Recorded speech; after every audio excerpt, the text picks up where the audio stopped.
pré-vestibular! Bom revê-los! Quero pedir desculpas, gente, porque eu e a tecnologia não somos duas pessoas que se dão muito bem. Então, assim, eu não consegui entrar ao vivo com vocês, tá? Mas eu estou tentando resolver esse problema, tá? E assim, eu espero que nessa aula eu consiga entrar ao vivo em algum momento para que a gente possa tirar as nossas dúvidas. De qualquer maneira, eu tô aqui para ajudar vocês sempre, tá certo? E o nosso assunto de hoje, gente, na verdade, ele começa nessa aula, mas ele não termina nela. Por quê? Porque hoje nós vamos falar sobre as figuras de linguagem de modo geral. E vocês vão ver que o nosso livro lista várias figuras de linguagem, né? Nosso livro tem 36 figuras, mas na realidade a gente pode dizer seguramente que na nossa língua portuguesa nós somamos mais de 300 figuras, tá? Então, claro que quando a gente estuda figuras de linguagem, a gente precisa fazer uma espécie de seleção sobre aquilo que a gente está trabalhando, tá bom?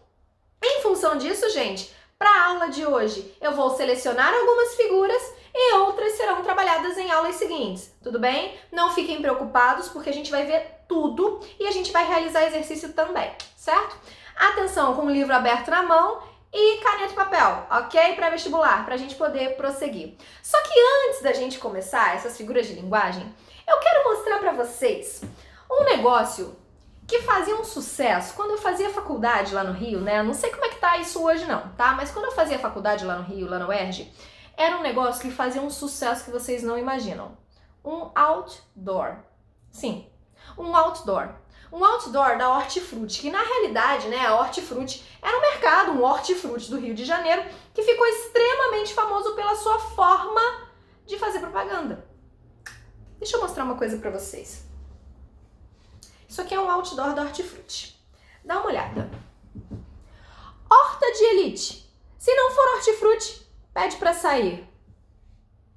Gente, repara bem. Isso aqui é um negócio bem engraçado na realidade, né? Por quê? Porque isso aqui na realidade está trabalhando com aquilo que a gente chama de trocadilho. O que é um trocadilho? É uma espécie de você utilizar um termo já existente e modificá-lo para quê? Para um tom irônico ou para um tom cômico, né? Você busca trazer para isso um humor. Só que também existe um problema quando a gente tem um trocadilho. Sabe por quê? Porque isso vai depender do nosso conhecimento de mundo. Quando você olha para isso aqui, você só vai achar graça nisso se e somente se você tiver conhecimento de que existe um filme que se chama Tropa de Elite, certo? Caso contrário, isso aqui não vai fazer graça, não vai ter um entendimento. Então é interessante, gente, que o que acontece? Quanto mais a gente lê, melhor a gente lê. Quanto mais a gente lê o mundo, melhor a gente lê o mundo. Justamente por quê? Porque a gente consegue ir captando as mais diversas referências. Eu vou mostrar para vocês alguns outros outdoors da Hortifruti para vocês terem uma noção. Olha só. Aqui, gente, olha o primeiro, a outra alface, né? Também da Hortifruti, relacionada ao filme A Outra Face. Kill e Bill, para Kill Bill, A Incrível Rúcula, Limão Impossível 3 e O Coentro Levou.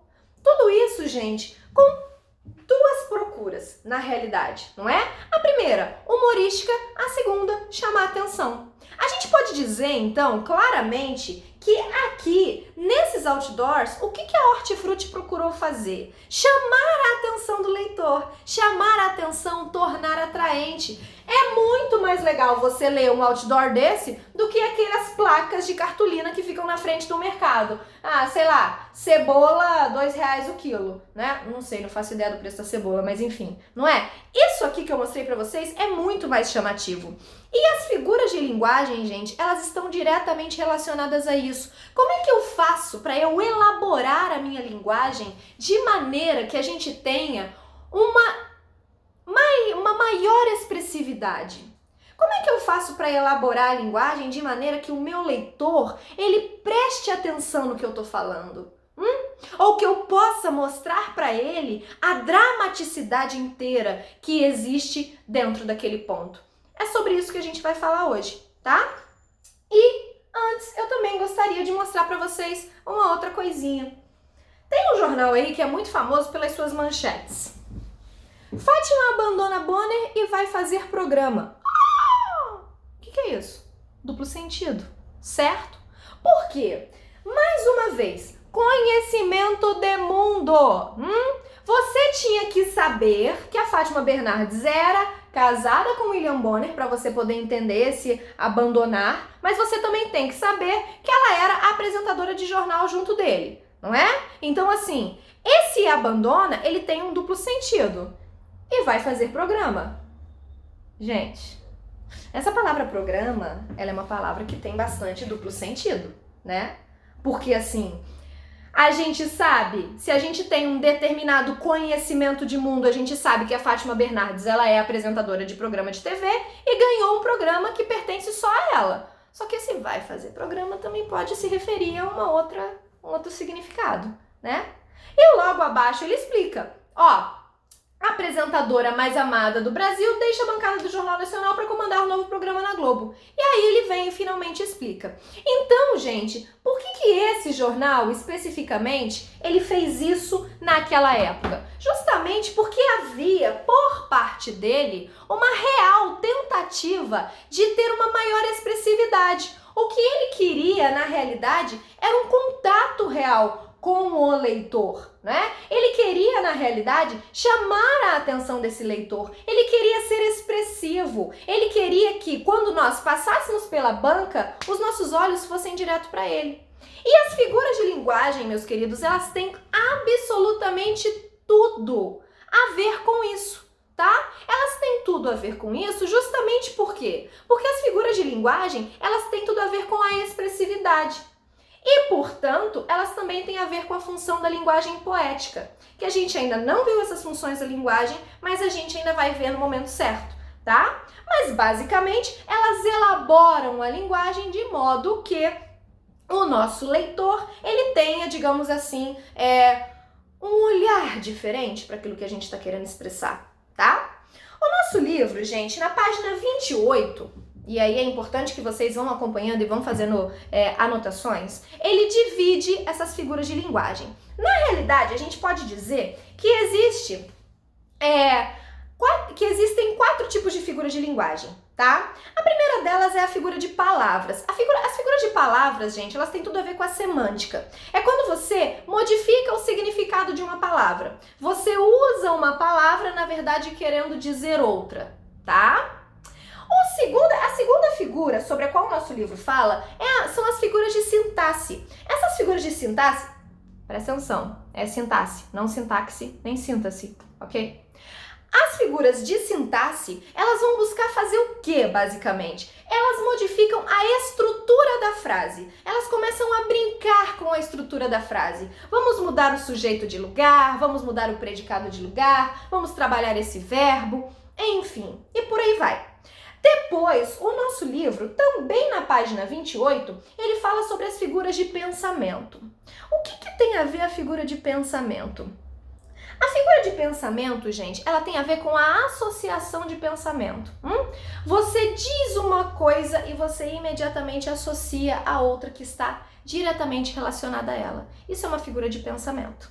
E por fim, nós temos as figuras fonéticas, que também são conhecidas como figuras de som. O que são figuras de som, basicamente? São figuras que vão buscar trabalhar a sonoridade das palavras, muito comuns, por exemplo, em poemas, mas não só, tá? As figuras de linguagem, gente, elas fazem parte do nosso dia a dia. Às vezes vocês não percebem, mas vocês as utilizam. O que eu fiz para esta aula? Para esta nossa aula, eu dividi.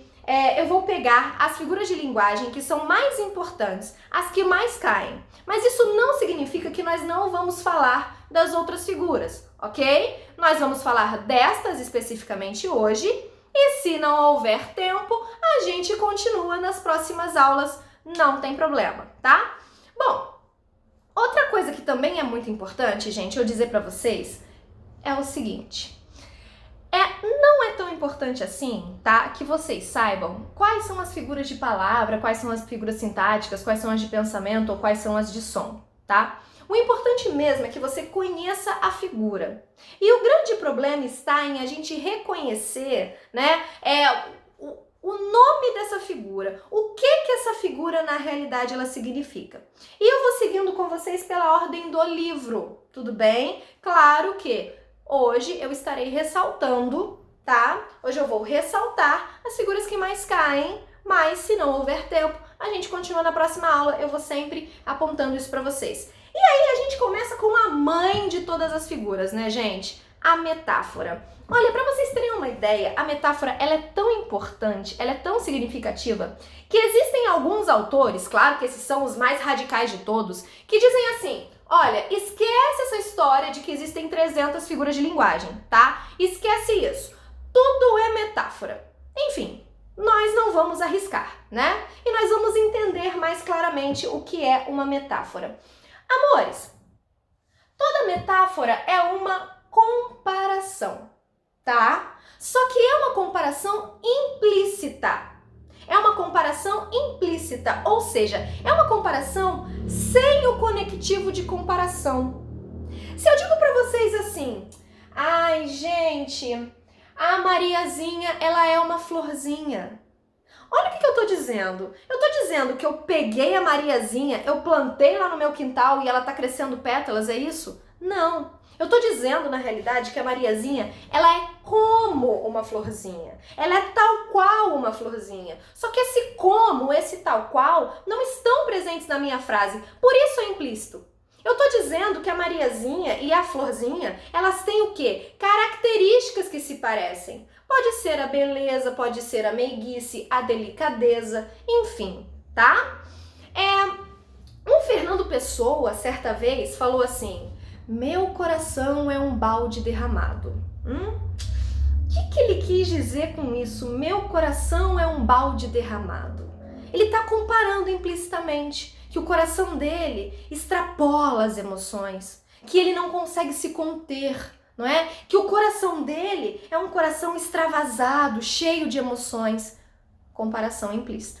Daí a gente tem a metáfora, tá? Gente, metáfora é campeã, tá? Campeã não só em questões, mas campeã também dentre os poetas. Os poetas, de modo geral, eles adoram fazer uma metáfora. E vocês vão ver essa comparação implícita aí em muitos lugares, tá?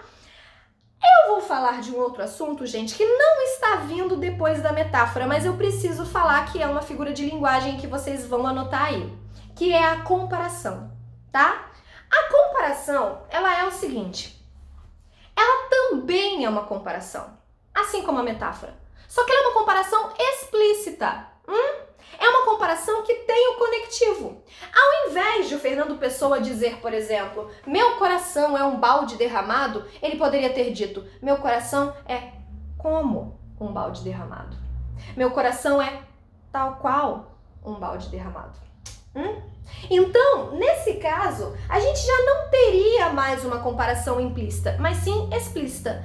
Então, a comparação e a metáfora, elas são muito confundidas entre si. Mas são confundidas por quê? Porque as pessoas se esquecem de que a metáfora, ela tem uma comparação implícita, escondida, e a comparação é uma comparação explícita. Ela tem os termos da comparação, ela compara de fato, tá bem? Seguindo aí o nosso livro, a gente vem com a metonímia. Gente, vocês vão ver aí que nesse quadrinho da metonímia, que está na página 29 do nosso livro, vocês vão ver que a gente tem uma série de bolinhas explicando os tipos de metonímia, tá? É importante a gente saber isso? Não tanto. O mais importante é a gente saber o que é a ideia de metonímia. Tá? O que é a noção de metonímia? Então, o que vai acontecer, meus queridos? Olha só. A metonímia, basicamente, é quando a gente utiliza uma palavra, na verdade, querendo dizer outra, mas que é relacionada a elas. Eu posso dar um exemplo para vocês de hoje.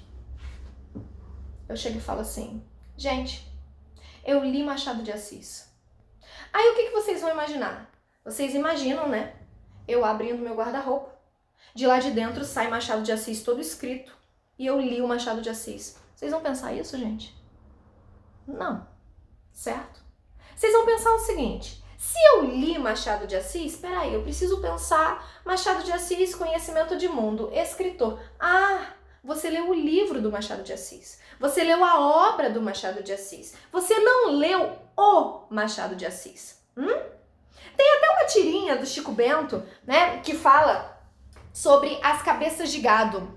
Em que chega um menininho todo mauricinho pro Chico Bento e ele fala assim pro Chico Bento: Chico Bento, meu pai tem milhares de cabeças de gado. E o Chico Bento olha pra ele e fala assim: milhares de cabeças de gado? Ah, o meu pai tem um boi só que pelo menos ele tá inteiro. Qual foi o problema do Chico Bento aí nisso? Ele não entendeu a metonímia. Por quê? Porque quando a gente fala de metonímia e a gente fala de cabeça, né? Essa cabeça, na verdade, não significa apenas a cabeça do boi. É o boi inteiro. Só que a gente utiliza a parte pelo todo. Então nós temos aí, meus amores, essa noção, tá? De a metonímia significar sempre o quê? Mudar, transformar, modificar o nome. Ou seja, ao invés de a gente dizer o nome que a coisa tem de fato, a gente utiliza uma palavra que está relacionada a ela. Quando você diz comi 2 pratos, bebi 2 copos e por aí vai, tá certo? Você vai ter uma metonímia. Prestem atenção. E como a gente está com pouco tempo, deem uma lida aí na página 29 nesses tipos de metonímia. Porque agora eu quero falar de catacrese. Ó, anotem aí, catacrese também presente na nossa aula de hoje. Gente, tem um jeito que não fui eu que aprendi assim não, tá? Foi um professor meu que ensinou. E eu jamais esqueci da catacrese. Porque ele veio. E ele citou um grande poeta contemporâneo brasileiro. Ele citou um grande poema contemporâneo brasileiro que fala assim: vai me enterrar na areia? Não, vou atolar. Pois é, a gente tem uma catacrese aí. Por quê? Pré-vestibular, me responde.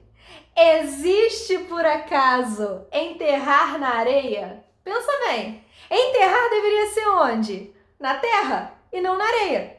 Mas por acaso existe o verbo areiar? Não existe o verbo areiar. Então isso é uma catacrese. A catacrese é quando a gente utiliza um termo que já está cristalizado, tá? Ele está cristalizado, só que a gente não tem um outro termo para colocar no lugar.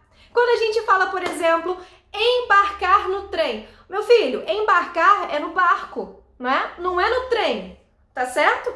Quando você diz, por exemplo, sei lá, no pé da mesa, e o dente de alho. Ou seja, na catacrese, a gente tem como que metáforas que já foram cristalizadas. Dessa forma, essas metáforas, elas deixam, né, como é que se diz? De se parecerem metáforas de fato. E aí elas passam a se transformar numa espécie de nome mesmo que a coisa ganha, né? Por exemplo, mesmo que você esteja na praia brincando de enterrar alguém na areia, você ainda vai dizer enterrar, porque você não tem um outro termo mais adequado, você não tem o termo areiar, certo?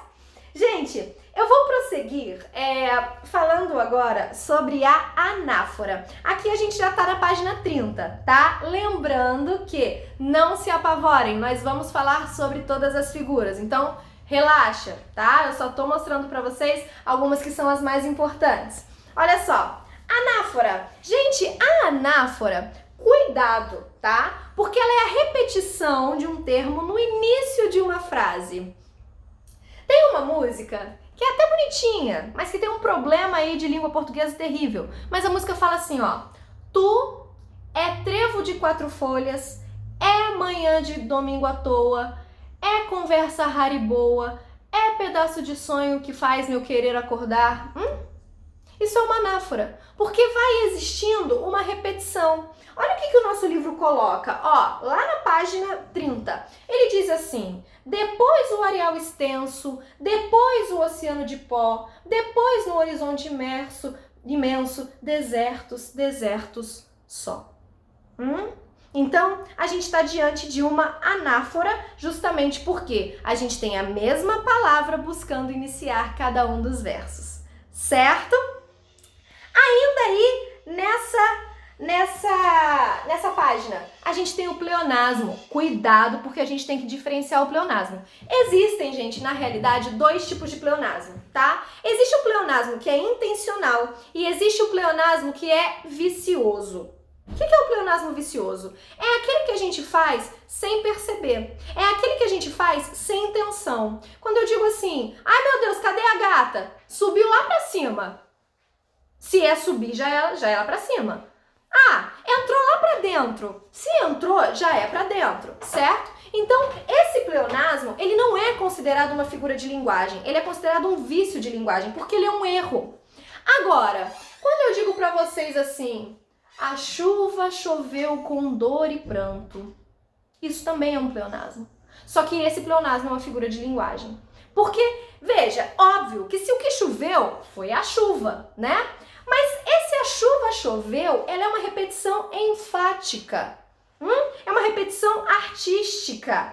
Olha o que está dizendo o nosso livro na página 30. Lá vi com estes olhos pecadores. Se eu vi, foi com os olhos. Óbvio. Eu vou ver com o quê? Afinal de contas, se não for com os meus olhos, né? Então, nesse caso, meus amores, é o quê? É um pleonasmo, mas é um pleonasmo enfático. Então, vocês precisam tomar muito cuidado com essa diferenciação entre o que é um pleonasmo vicioso e o que é um pleonasmo de fato, como uma figura de linguagem, como um pleonasmo que se mostre intencional, tá bom? Bom, em seguida nós temos duas, o polissíndeto e o assíndeto. São duas figuras também muito importantes e bem relacionadas. O que é o polissíndeto? Ó, presta atenção. Poli significa muitos. Então, polissíndeto, muitos conectivos. Assíndeto, zero conectivo. A significa não, nenhum, tá? Então, polissíndeto, muitos conectivos. Assíndeto, nenhum conectivo. Claro? Olha o exemplo do texto de polissíndeto. Ele pegou um poema, gente. Esse poema aqui é do Olavo Bilac. Ele fala assim: trabalha e teima, e lima, e sofre, e sua. Precisava dessa quantidade toda de e?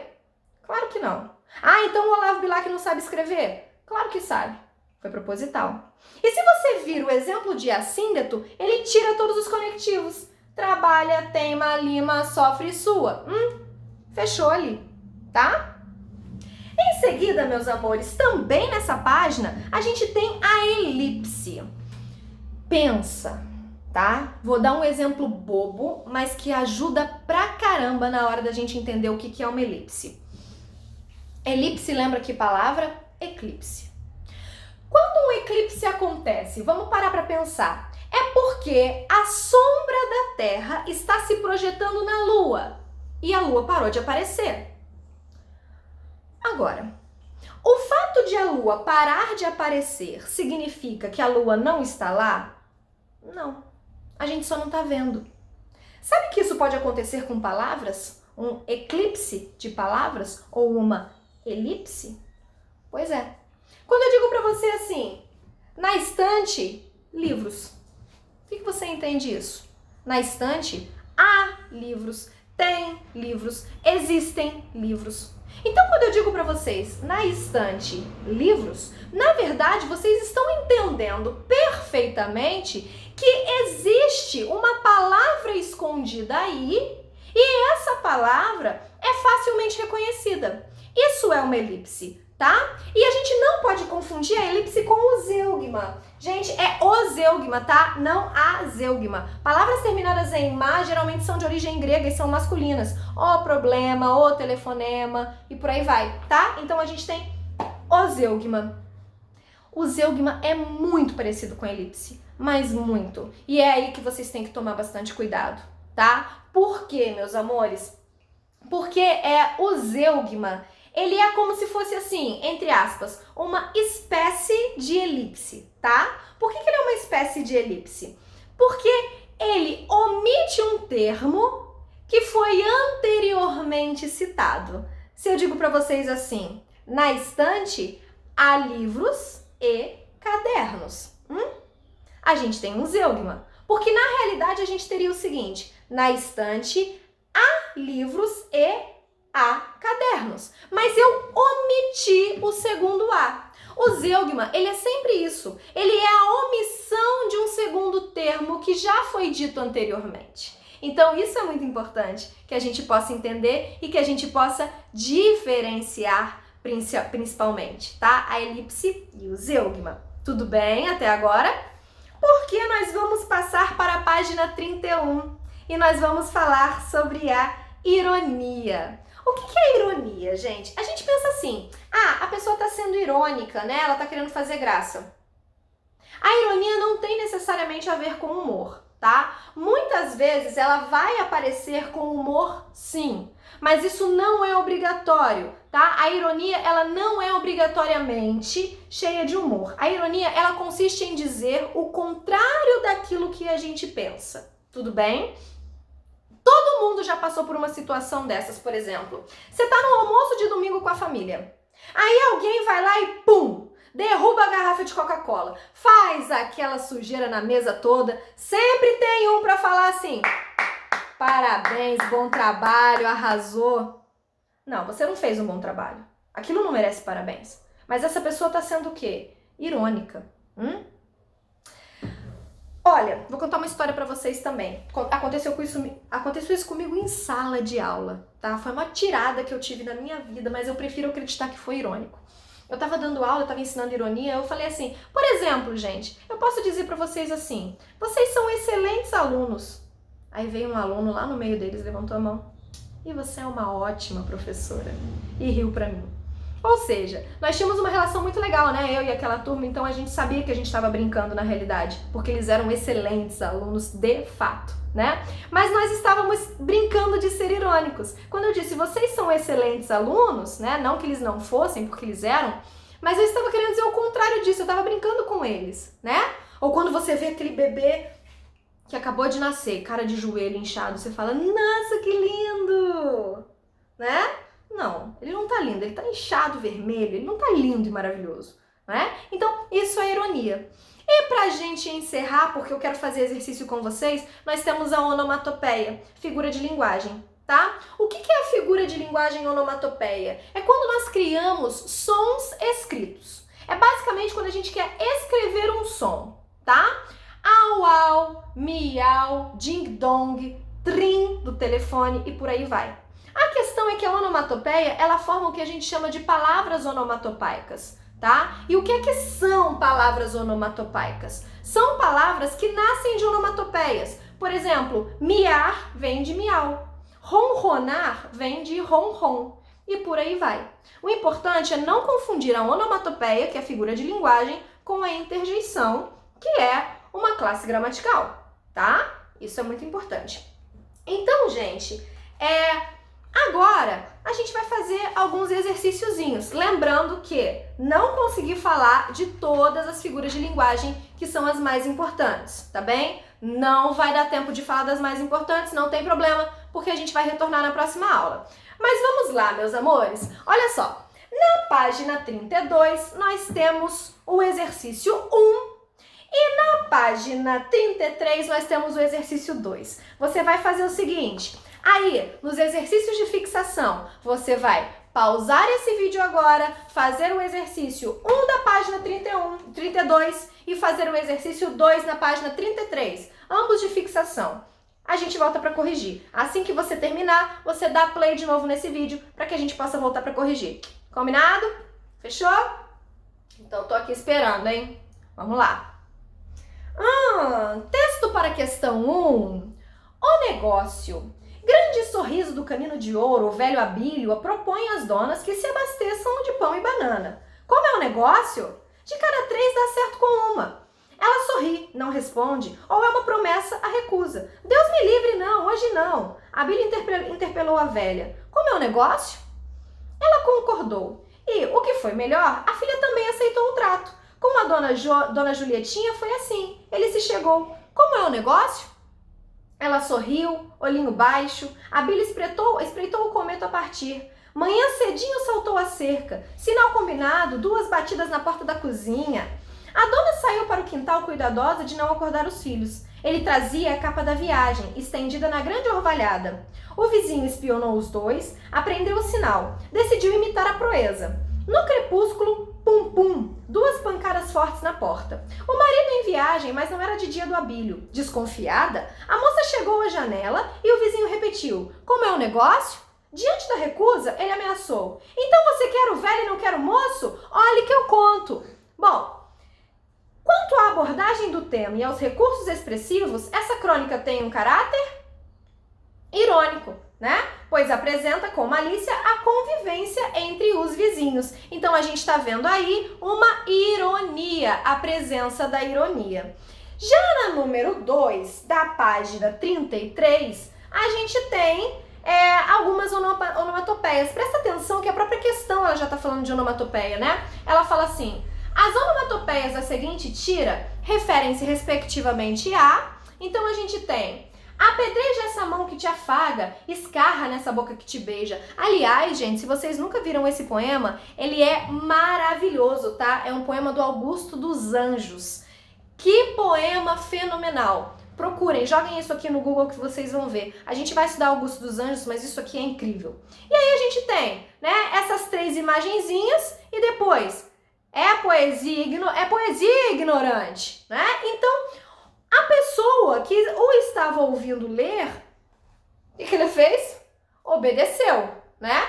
Escarrou, beijou, escarrou, bateu, não foi? E aí ela pergunta: essas onomatopeias que estão presentes no segundo e no terceiro quadrinhos se referem a quê? Ao escarro, à pancada e ao soco. A letra A. Tudo bem? Acertaram? Gente, vou tentar entrar ao vivo, mas eu não garanto, tá? Eu juro que eu tô tentando aprender esse aspecto aí da vida de youtuber, blogueirinha, porque eu ainda não sei mexer com isso, tá certo? Mas olha só, eu vou pedir para que vocês façam, agora que eu me despeço, vocês vão fazer o seguinte: terminando esse vídeo, vocês vão continuar no YouTube, tá? E vocês vão procurar por um vídeo que se chama o seguinte: Figuras de linguagem para o Enem. Quer que desenhe? É do Descomplica. Aqui, ó, deixa eu mostrar pra vocês, ó.